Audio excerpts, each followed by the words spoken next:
We trusted Scott, and Scott is one of the preeminent contractors that does net zero construction. That was really important to me because of the high PG&E bills we had before construction commenced.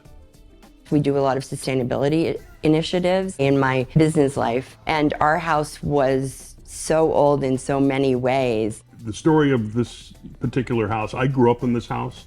It was built in 1964 for my parents. It was a custom-built home at the time, and we knew we needed to make some significant changes to the home. We were feeling we really needed to address that. What we gained from that is really remarkable. And aging, there's a lot of thought gone into having a level-in home. Oh no, he said the aging thing. It's very important to be able to have accessibility issues as we get older solved, and this home met that criterion.